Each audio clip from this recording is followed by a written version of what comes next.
What's going on, everybody? Welcome back to the Scene Podcast. We are back tonight with another episode highlighting high school program coaches getting ready for the season. Tonight we have another big time coach around DFW area, looking for number 700 this year in wins. North Crowley basketball coach Tommy Brakel. What's going on, man? Greg, I appreciate you having me, man. I'm excited to be here with you tonight. Yeah, man. I have to say that I love your energy to start off already. You are 5 days into practice now with these guys? Yep, hit practice 6 today. Okay. Talk to us a little bit about that and how the off season's been. Off season was good. I think each year we kind of have to step back as coaches and look and see what each individual team needs with an off season program. Some needs to add a little bit of strength and bulk. Others are maybe a little less experienced, and you kind of prioritize, getting in and working on some of your offensive, defensive stuff. Sometimes you have to prioritize, just skill packages and really working on a lot of individual skill work. This was a pretty balanced team for us, and so we tried to hit a little bit on all of that. We were in the weight room and out on the track quite a bit, making sure that our bodies were physically ready to handle, the long season ahead of us. We always in our program, you can see from our practice the other day, do a lot with individual skill work with the guys, and then, played in, I think 16 fall league games throughout the course of the fall to give us a little bit of play as well. Yeah, man, talk about your practice, man, because when I went the other day, I mean, I'm just speaking from my experience. If I was on your team, I would need help for about at least a week because you're moving on and on and on to another thing every 2 to 3 to 4 minutes. Talk about that a little bit. Well, I absolutely love practice scheduling, and I almost take it personal anytime we don't have a good practice. Like, is there something I could have done different with the scheduling piece? And when we're scheduling it, you could see the other day you had a copy of the practice schedule. It's down to the minute, and we're popping in and out of things, trying to be as high energy as we can. And then the other thing that we really try to do in our practices is we try to practice every single thing that we would do in a game. So, we practice halftime, we practice timeouts, we practice, anything that you would do in a game, we try to practice it in our practices. And we try to design our practices much like a high tempo game as we possibly can. And the one thing that I really liked was the part where you tell them, if you get a foul, don't stop, play through it, because you might not get that. Officials, they might not call everything. And that's the one thing I liked about your practice, man. That's that's kind of a dual-edged sword with that is one, we want them doing that for that particular reason. Don't worry about the things that you can't control what you can control. On the other side of it too, it allows us to not have a lot of interruption in our practice. If every time that there's a foul or something, you're blowing a whistle and stopping and coaching and all of that kind of stuff, it can really make the practice a lot more choppy and not have the kind of flow that we like to have in our practices. So we want them to play on, and we try to preach that side of it to get them to play on. We also film almost all of our practices, and so we tell them, as we're grading them out from the practice, that we'll take care of it on film. Don't worry about it right there in the moment. But they get competitive and they want to win, and so it's a bit of a challenge for them at times. So Laren Silver of Gasso told me that you started, you played JUCO ball at Hill College, right? And then you ended up going to Sul Ross State, on to becoming a two-time All-American. Those are two big-time names for you, aren't they? Yeah, man. talk about your basketball years, man. When you were playing. I like to share that's the story with the guys all the time because basketball wasn't easy for me. Growing up and starting at a young age, it was just wanting to be around my dad. Everybody always talks about what a hard worker I am. Man, I got all of that 100% from him. And if there's a harder working man, in the world, it might be his dad. So that was just kind of the way I was raised. And he would, after 14-hour days working construction, come home, and that was my time with him. And whether it was baseball or football or, shooting hoops or whatever, just being able to be around him and participate in sports with him got me so involved at an early age. Like most of us, we had some high school coaches that were big influences on us. Marty Marion, Dick Stringfellow. I played for both of them in high school. Man, I didn't hit a growth spurt until I was in between my junior and senior years. So I was one of those guys. I went from being a junior on JV, if that tells you where I was at a 4A school at the time. I went from being a junior on JV to being MVP of our district our senior year. It just grew and, then was able to keep up with all the guys. Then I go to Hill College and I get redshirted. Well, if you get redshirted in junior college, it's a nice way of saying you're cut, but we'll keep you around and see if you can play the following year. Yeah. Played for Ray Roberts there. Had some success that second year, but man, the competition that we played against when we were that was back when junior college was really junior college now. Got to play against Larry Johnson, Grandmama, John Barry. Wow. Carl Herrera. You just one big name after another of guys that made, big time careers in the NBA. Left there and went out to a little place called Sul Ross State University out in Alpine, Texas, in the middle of West Texas.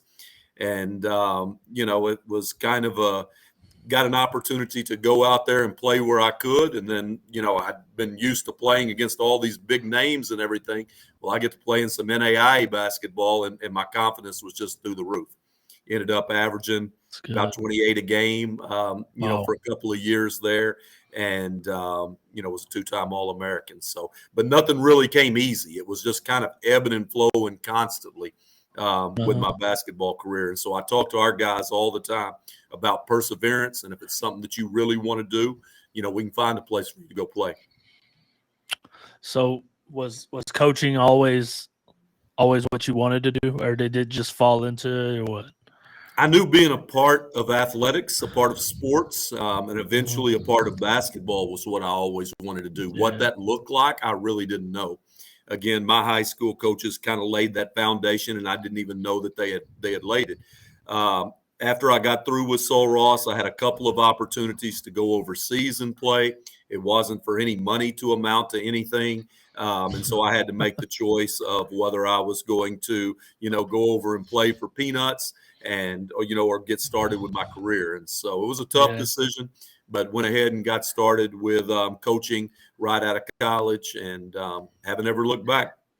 Yeah, I always tell everyone that asks me why I do this basketball stuff, but it's because I just stopped playing basketball and I wanted to stay in basketball. So I noticed everybody was filming stuff, so I started filming, and then I get into all this stuff, and now I do all this, talk to coaches and try to help as many kids as I can through my film and stuff. So I guess when you have that love for something, you want to try to stay with it as much as you can. Absolutely.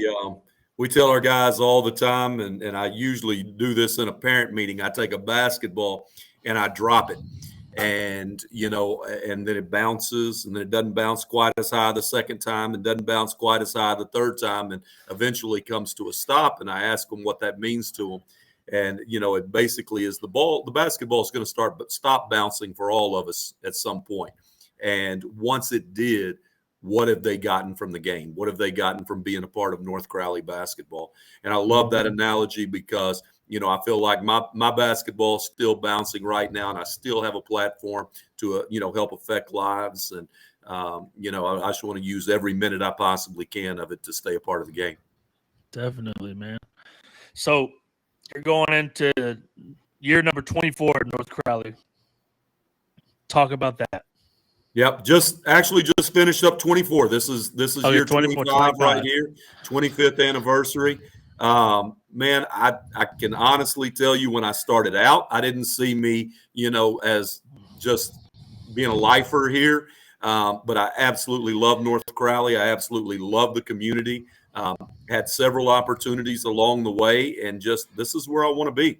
And so it's really neat, kind of having two things. One is North Crowley High School is the only head coaching job that I've ever had. I started at Mhm. Crowley High School, 2 years as a freshman coach, 2 years as a JV coach. North Crowley opens, and I get the head job here, kind of a right place at the right time type deal. Yep.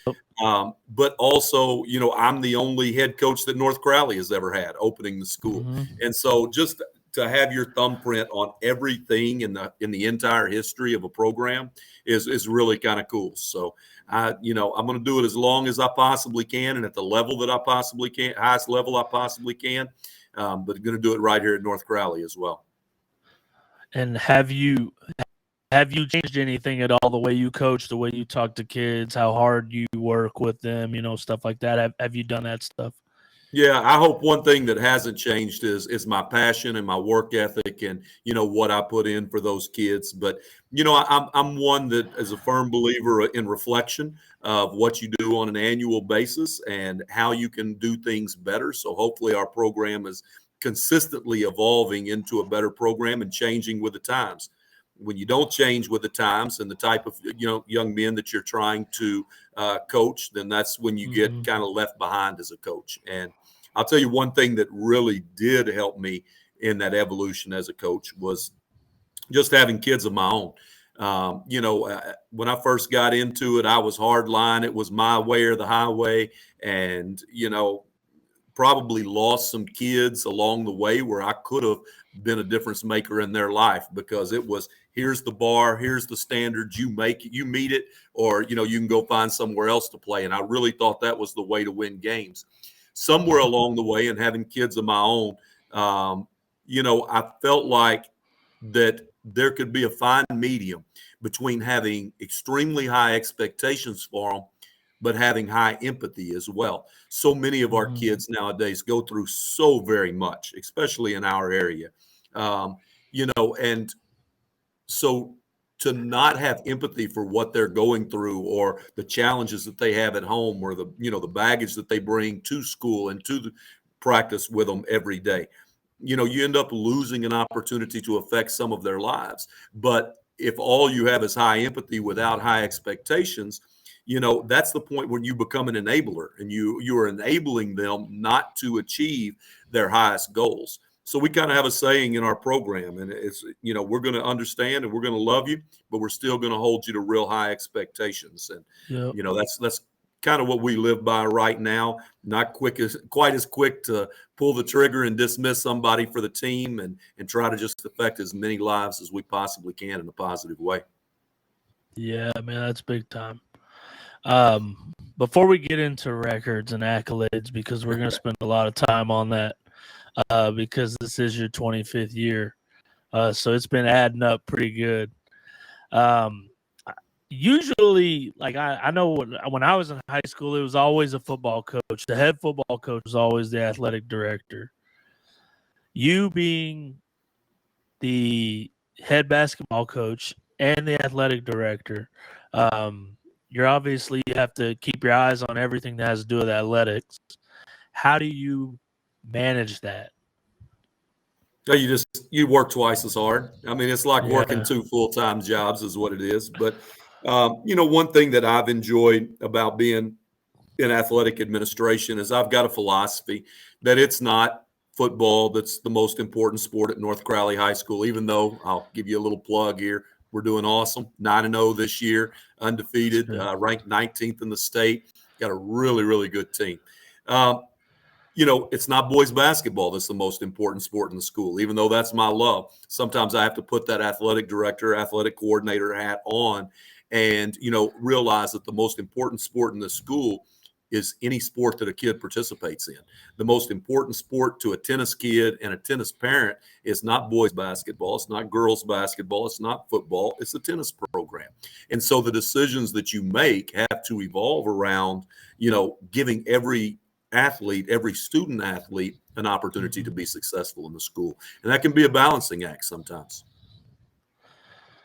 Yeah. So you just finished your 24th season, man. Every year but one, you've been to the playoffs. 20 times you've won a district championship. 2007, 2008, you were 38-1, and you won the state title with none other than Willie Warren.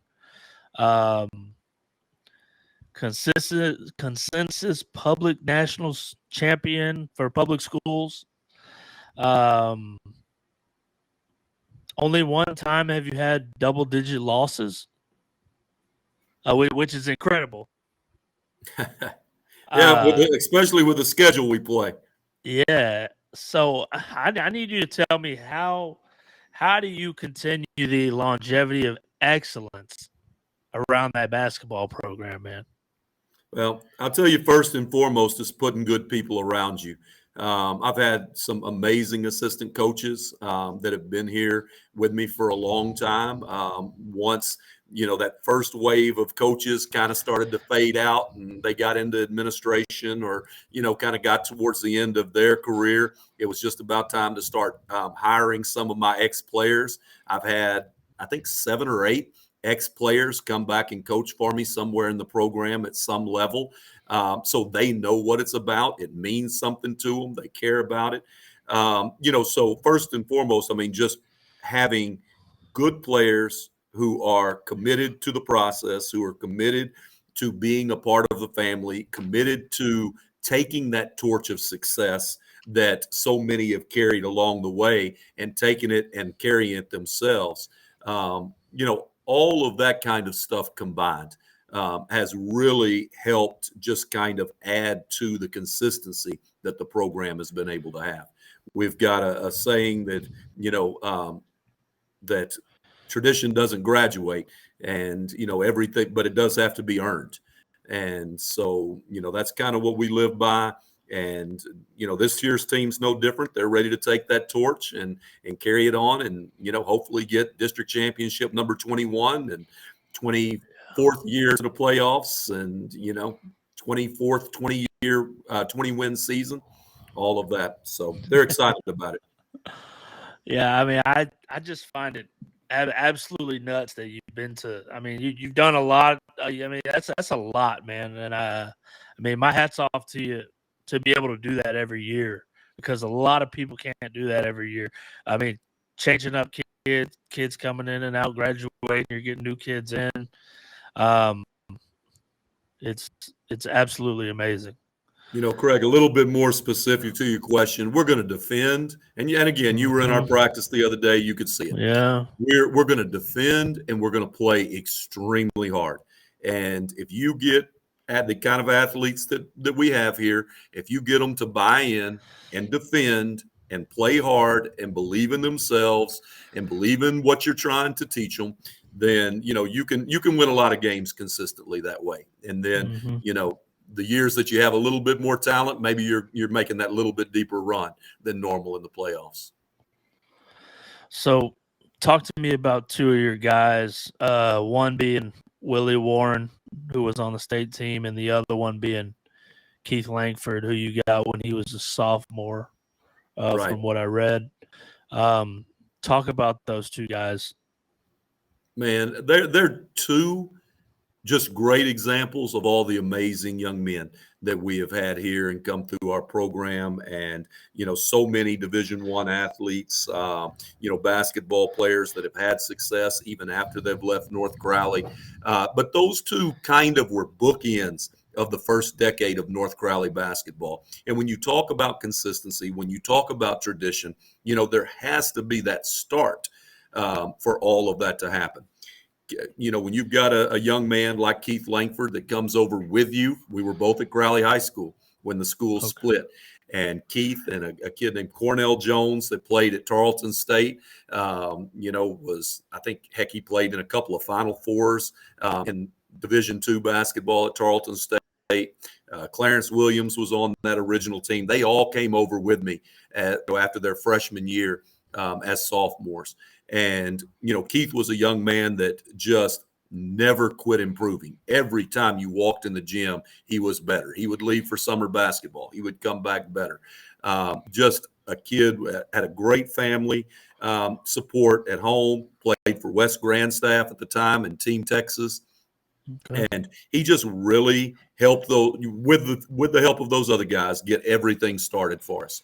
And, then it just kind of turned into success breeds success. A lot of success in between Keith and Willie. But Willie came back and he started as a freshman over at Cedar Hill. He came through our middle schools and everything else. And then he was at North Crowley because his mom worked in Crowley ISD, but they lived in Cedar Hill.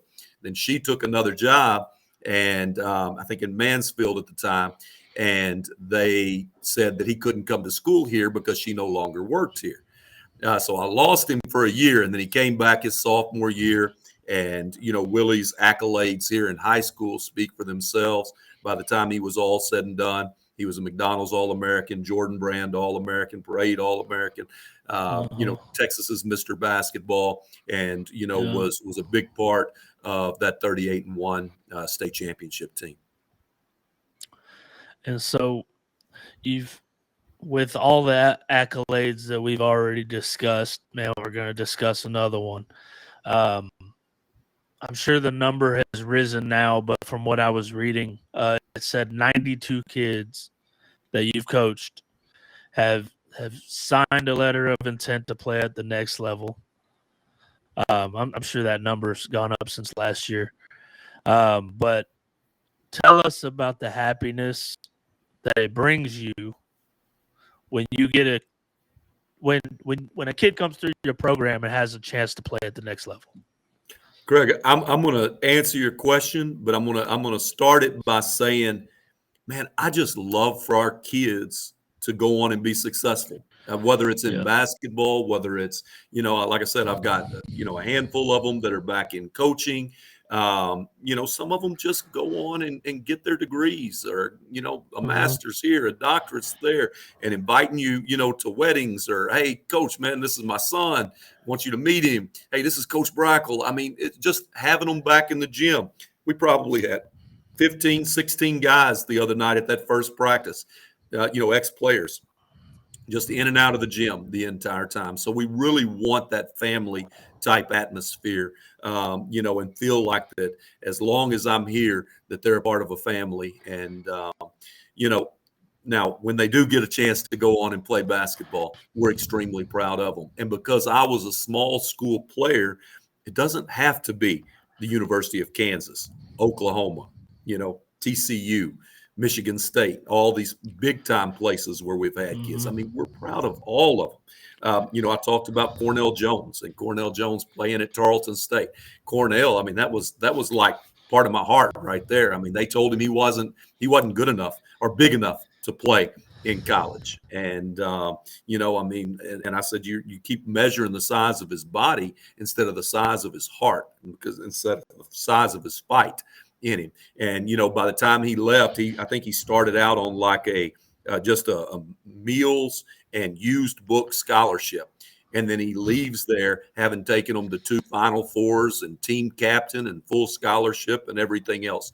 So those success stories doesn't have to be, Keith Langford or Lawrence Odiasi or Willie Warren playing in the, the Final Four or Elite Eight. I mean, it can be, Cornell Jones playing at Tarleton State. It can be any of those guys playing, because we're proud that they're able to take the things that they learned here and, be able to use them to be successful. Because any of them that can use basketball as a tool to help them get an education or to help them change their lives, man, we've done our job. Definitely. I like the way you did that answer. That was great. So the emphasis on, going D1 and doing all that D1 stuff. That's the gold. When there's so many other levels, man, to basketball, to get the, I always try to tell everyone that not everybody in the NBA. I mean, not everybody's gonna be a pro. I mean, it may not be what you want, but it's a team that wants you, and it's a team that or a school that wants you, and that is gonna make you a, a highlight player for them. So like kids that don't. Do you go over that type of stuff, like the stuff that you went through? You went to NAIA, you went to JUCO. Do you go over that stuff with your kids? Absolutely, and the conversation with every kid is a little bit different, and it's a balancing act. It's a fine line. You don't want to ever take away a kid's dreams. I mean, Yeah. as long as that's what they're fighting for, as long as that's what they want to do. I mean, heck, there's still a part of me, grew up watching Michael Jordan and John Paxson, and hell, as a 6'1" white guy that could shoot the hell out of it. I always thought I could be John Paxson. Now, the unfortunate thing was that there was a defensive end that you had to play too. But, I always thought if everybody was watching Michael Jordan, I could stand there with my hands ready to go and shoot it with anybody. But no, I talk to the kids all the time. And, those kids that are at those lower levels, I tell them the big time is where you're at. I still wonder, could I have played two-time All-American in NAIA? Could I have played at TCU? Could I have played, Division I, high major basketball, even if I would have been coming off the bench or, towards the end of the bench? And what would that have been like? But the big time, I use the phrase, the big time is where you're at. And I guarantee you what I wouldn't have been doing at one of those high major schools is I wouldn't have been rolling into town and having microphones in front of me and doing all the interviews and the things that I got to do being at a small school that I know that I wasn't talented enough, to be able to do at a big school. And then you have to, you asked earlier about change. How have you changed? Well, I mean, one of the things that's changing right now is the whole landscape of recruiting. All of a sudden, and I talked to Jamie Dixon at TCU just about this the other day with the staff when I was there at their practice, and then also with Coach Yu out at Kansas State when we were up there watching their practice, man. And all of these, high major Division I's, major conference Division I guys recruiting out of the portal is changing the landscape of recruiting across the board. And so it is what it is. So we use that to talk to our guys about, okay, well, just because you're not getting this look from a Big 12 school doesn't mean that you can't go JUCO, doesn't mean that you can't go NAIA, put in a couple of years. Now, all of a sudden, you're getting recruited out of the transfer portal as well. So, you have to kind of, just kind of roll with the changes and everything else and use whatever you can find to help motivate them to be the very best that they can be.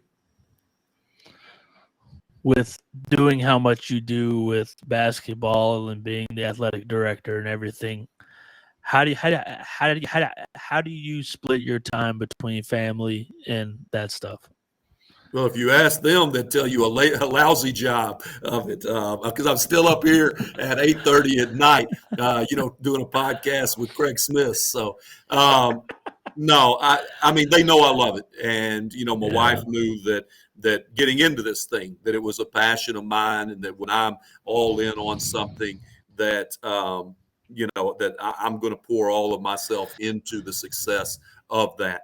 But, I think what a lot of people don't understand. They may see that car out there at 1-2 o'clock in the morning, whatever, but especially as my kids were growing up, they didn't see the times that I would get done with practice at 6:37, rush off to go watch a baseball game, a little league baseball game, and then come back after dinner at 11 o'clock. So they just saw the work until 2, but trying to do all of those little things to not sacrifice being a husband or a father, but, just to sacrifice little things like sleep and stuff like that. Yeah, I always tell my wife that I really appreciate everything that she does because, I mean, I work my regular job a whole lot, and then Tuesday, Friday, I go to a game, and I don't get home till 10 o'clock, and then I'm on my computer until 12 o'clock. Then I sometimes get up and do it all over again if it's a Saturday game, and um, always let my wife know that I appreciate her because she knows that this is a real passion of mine, and it makes me happy. But you can definitely tell in your work that it's a passion of yours, and I'm a firm believer that if you're doing stuff that you're passionate in, if you truly love what you do, then you're a happier person. If you're a happier person, you're a whole lot more fun to be around, in the times that you do get to share with those significant others. Yeah. So, hey, man, last thing I got for you, man. Being a coach that has had so much success, man, I want you to talk about how guys to buy in every year, and continue to be successful. I know you talked about this earlier, but that's how we're going to end that. We're going to end that way too. Well, I'll start by answering the question this way. It's kind of a real common thing, in education right now about knowing your why. Okay. They want teachers, they want coaches, they want administrators to know your why. Knowing your why is easy. I mean, we've been talking about our whys the whole time. We love it. We love being around the sport. We love, affecting kids' lives, whatever. I think to be an effective leader and to get buy-in from those around you, it's not knowing your why. It's knowing the why of the people that you're trying to lead. And so I think the only way that you can know the why of the people that you're trying to lead is truly take the time to build relationships with them. And, so yes, that's absolutely about buy-in for players. But it also can be about buy-in with your assistant coaches as well. Or if you're an athletic coordinator, some of your head coaches on campus. In knowing them, know what drives them, know what they prioritize in their own individual lives, know what each player wants, from your program. Because if you know their why, you're a whole lot more likely to be able to lead them in a way that you can get the most out of them. And so just building those relationships go a long way. I used to be one, and you talked about my evolution as a coach. Man, when I first got into it, I was one of those guys that would throw his shoulders back and say, well, if a parent wants to question me, if they want to come get my job, they can go get their degree and come try to take my job. I'm good at what I do. I know what I'm doing, blah, blah, blah. Or how about, I still say that about parents in the stands. I still say that. Well, and then you've even got the coaches that'll say, I'll talk to a parent about anything but playing time. But what if that's what they want to talk about? What if that's really what matters to them? So another way that I've changed is I'll talk to the parents about whatever they want to talk about. We may not agree, but you can ask me anything. Pick the right time, the right place, and the right way to do it. And I know you care about your kid. So I'll talk to you about playing time. Don't feel offended if you question something, that we're doing, because there's a lot of trust involved with it. And how that relates back to buy-in with our players is, we're not in college. We're not in the pros. These kids don't go home to their own apartment or their own dorm room. Yeah. They go home to their parents. And if their parents, if it's a negative conversation about what you're trying to do around the dinner table, then how in the world are you going to get that buy-in when adversity hits the hardest? I think trying to get as many people on that proverbial, end of the tug of rope, all pulling in the same direction is the most important thing. So we try to ally with everybody that's involved in their lives, their parents, their AAU coaches. Again, I was one of those coaches at the start that, man, I was going to do my thing. The AAU guys could do their thing. I'm not budging, whatever. I mean, why? And so now, I mean, during the summer, we go out, we support them. We have games here, and it doesn't matter whether it's Vaughn or whoever, we're inviting them to come to our games. We want them to be a part. We want them to come to our practices. And so I think just getting as many people that are involved in their lives, pulling in the same direction, all helps with that buy-in. and then knowing their why, knowing what exactly it is that they're trying to get out of it, that helps as well. I want to hear your thoughts on the like the prep schools coming in. I mean, the prep schools are hard on Man, Texas right now, I thought you were going to the Duncanville thing. I just No, knew that no, was no, about to come. no, man. Man, I love PV, man. I ain't gonna I do talk about too. that. I do too. So the PV's always been good to me, man. PV's a good dude. I agree. Talk about the prep schools coming in here, and what we have in Texas now. Like basketball in Texas is so good everywhere, especially right here, like in DFW. It's strong, and talk about that a little bit, man. Well, I mean, obviously, you're talking to a public school coach that is Yeah. very proud of not only what he does and what our program has meant to kids, but also, I've been in Dallas Fort Worth all my life, and I do think that Mhm. basketball is as strong right here. When I go and work all these Nike events and do all this stuff for Tony Dorado and those guys, I mean, I'm constantly saying, nah. I mean, it doesn't matter, LA, Chicago, wherever, New York. I said, we got as much going right here as anywhere in the country. And I think every time that these guys come down, from, whether it's Thanksgiving Hoop Fest or, whatever they're coming down to participate in, the Whataburger tournament, and they're going home with losses, they figure that out pretty quick. As far as the prep schools go, I've had two that have went on to prep school, and two totally different reasons. But we talked about Willie Warren earlier. What a lot of people don't realize is Willie left here after his junior year and went to Oak Hill, and he gets out Yep. there and he was fine. He was going out there. He was about to be a starter. He wasn't in trouble, anything else.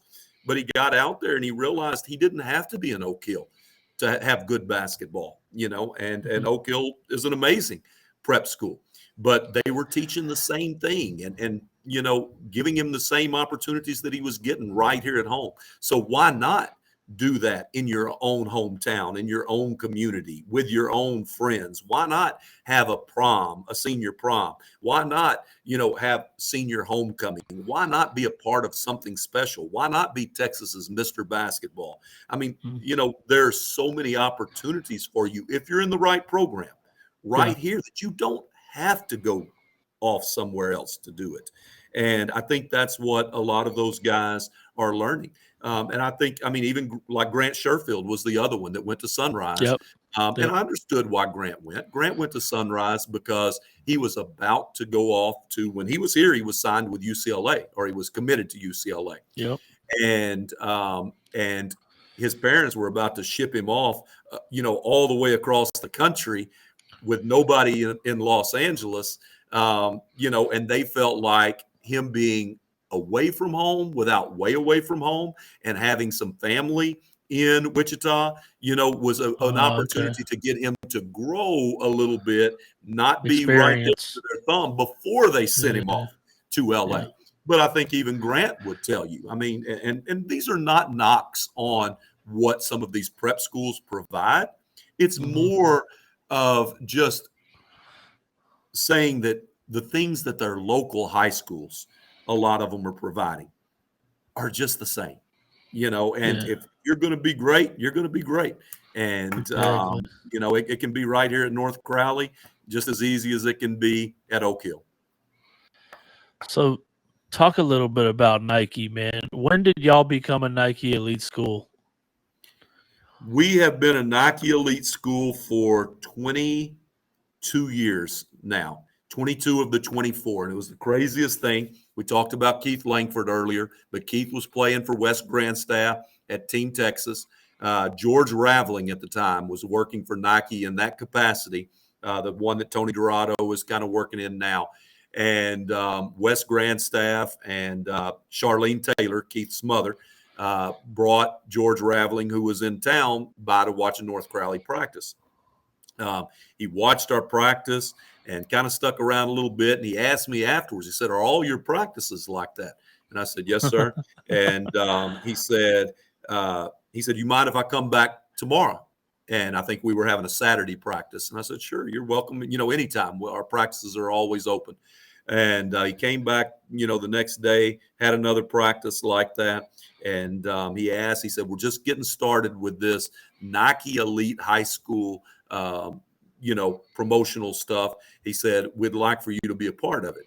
And, man, I jumped on it, and we've been with a swoosh ever since and never looked back. That's crazy, man. Yeah, it really is.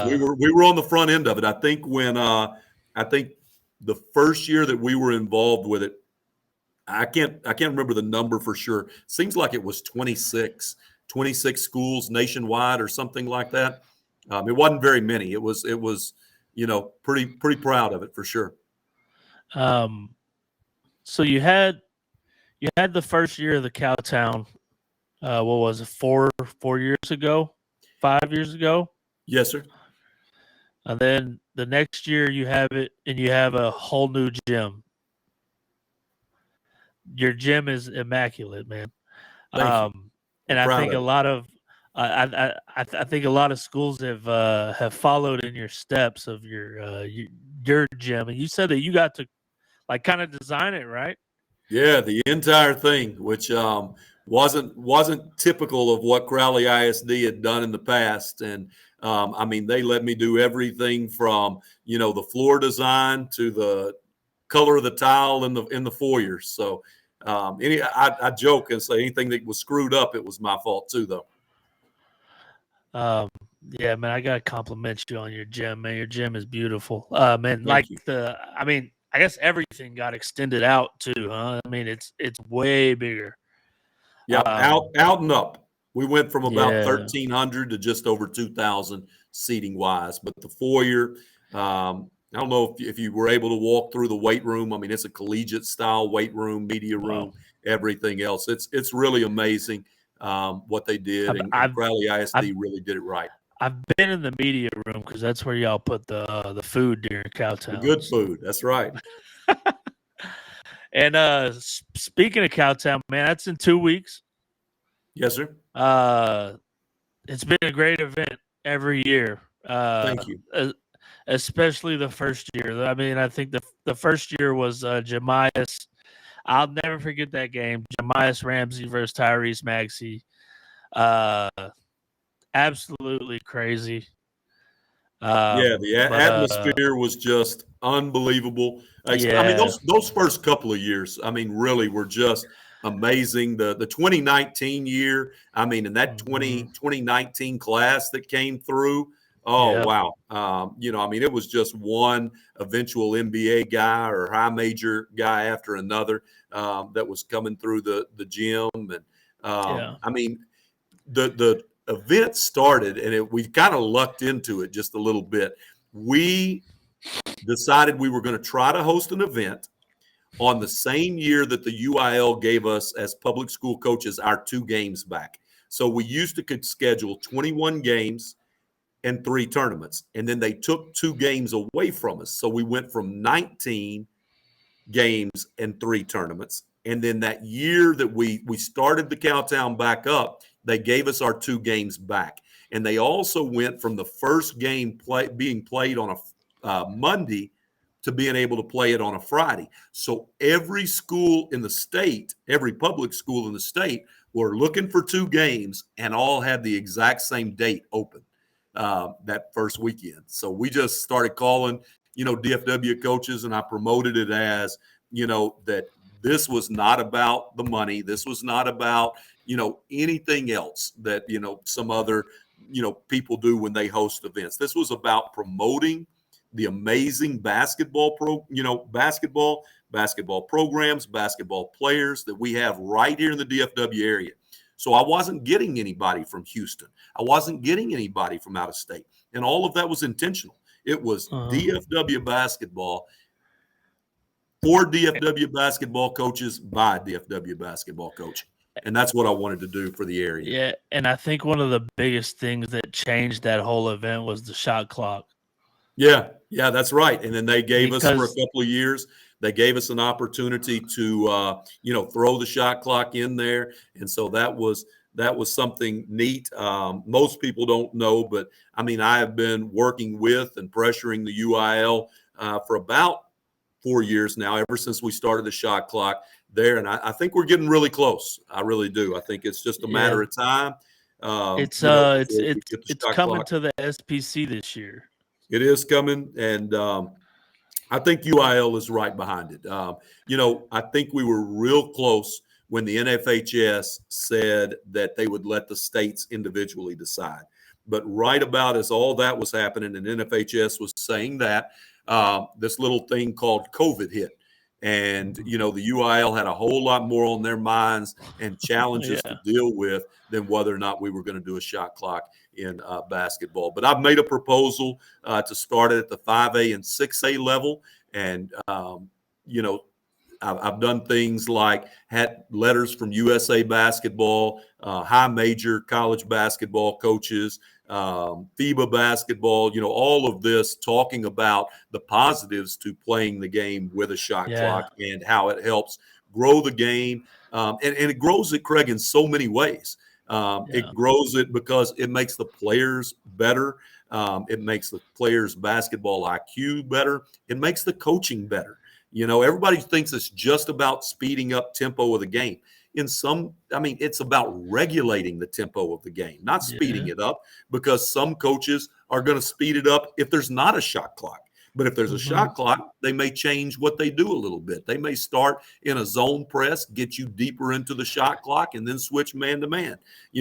I think it's going to elevate every aspect of our game. How about officiating? If officials are looking to get into it to possibly move up and eventually be collegiate officials, it only makes sense if they have called high school games with shot clocks. It's going to make them better, and it's going to make them more marketable. So there's so many positives to doing it. We just need to jump in with both feet, like we've done so many times in the past in the state of Texas. Whether it was a three-point line, whether it was segregation of high schools, whether it was gender, based. We've always in Texas been front runners in those sort of things. And I think it's time for the UIL to do that with the shot clock as well. Yeah, I think I don't know, I think like 4 of those games during that first year went over 100 points. One team went over 100. It definitely made it more exciting. That wasn't because of the shot clock, though. That was because of the amazing talent. There was a lot of talent those years. Man. And it's also what I told the UIL. The shot clock was good. They had us keep a bunch of stats on it and send them the stats and stuff. I said, but you're really not going to see the effects, the positive effects of a shot clock and what it's really going to bring until it's no longer a gimmick. And not a gimmick at the first of the year, because North Crowley wasn't out there practicing what they would do if they would have had a shot clock in district games or in playoff games. We would have been preparing that way. Our preparation for using a shot clock in a one-time game, one-time event at the start of the year was basically taught the kids, hey, make sure you're counting down at the end of the bench, because I'm the one that got us to do this. Don't embarrass me. Yeah. Man, so let me ask you one more, and then we can go, man. What can we expect from North Crowley this year? Well, I think a lot the same that we talked about is we're gonna defend. We're gonna play extremely hard, and we're gonna defend. And it starts with KD Davis. He was, as a sophomore last year, he was the 3-6A Defensive Player of the Year. He was so good, I don't even remember if anybody else in the district nominated anybody. KD was the front line of our defense and did an amazing job. But I got about 2 more that, can just really defend. They really take pride in their defense. They're dogs. And so I know that we're going to get after people, and we're really going to be able to defend. It's a team that is young, as far as probably 6 of our top 8, 7 of our top 9 are all juniors, with a really, really good 2024 class that's coming through. but they're not really inexperienced because some of them have already been with us a couple of years as freshmen and sophomores, or as sophomores and juniors. So we're looking forward to the year. The kids, we've had some great practices so far. They're excited. Again, we've got a very tough schedule in front of us, opening up with the Cowtown tip-off. And then, our tournaments are all invitational tournaments. We play in the Thanksgiving Hoop Fest as well. So it's a challenging schedule, but I think that they'll be up for it. And, I like our chances. Coach, I appreciate it, man. Craig, man, I enjoyed it. And like I said the other day, man, you are welcome here in North Crowley's gym anytime at anything that we're doing. Don't be a stranger. And I really enjoyed talking to you tonight. I did.